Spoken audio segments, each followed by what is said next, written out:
দিনে কত লিটার জল খাওয়া উচিত, এরকম একটা সাধারণ চিন্তাধারা আপনাদের সবার মনেই রয়েছে। কেউ কখনো বলছে 4 লিটার, কেউ বলছে 5 লিটার, কেউ আবার বলছে 8 লিটার। অ্যাকচুয়ালি কতটা জল খাওয়া উচিত তার সম্বন্ধে আমাদের সঠিক ধারণা নেই। অ্যাকচুয়ালি আয়ুর্বেদে এর সম্বন্ধে খুব সুন্দর একটি কথা বলা হয়েছে। আপনার শরীরের কনস্টিটিউশন বা আপনার শরীরের গঠনগত প্রকৃতি এবং আমার শরীরের গঠনগত প্রকৃতি আলাদা।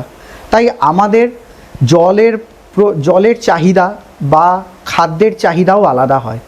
তাই শরীর ভেদে জল বা খাদ্য নেওয়া উচিত। সাধারণত তৃষ্ণা পেলেই আপনাদের জল খাওয়া উচিত, কারণ তৃষ্ণা শরীরের জলের চাহিদাকে ইন্ডিকেট করে। অতএব তৃষ্ণা না পেলে অকারণে 5 থেকে 7 লিটার জল খাওয়া উচিত নয়। অত্যাধিক জল পানে আয়ুর্বেদ বলেছে শরীরে আম উৎপন্ন হয়। এই আম আর কিছুই নয়, যাকে মেটাবলিক টক্সিন বলা হয়।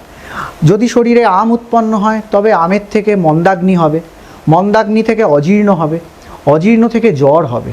আর যখন শরীরে জ্বর আসবে তখন ধীরে ধীরে রসাদি ধাতু যেগুলো রয়েছে তার নাশ হবে, এবং ধাতু নাশই শরীরে রোগের বা ব্যাধির সৃষ্টি করে। সুতরাং তৃষ্ণা পেলে তবেই জল খান।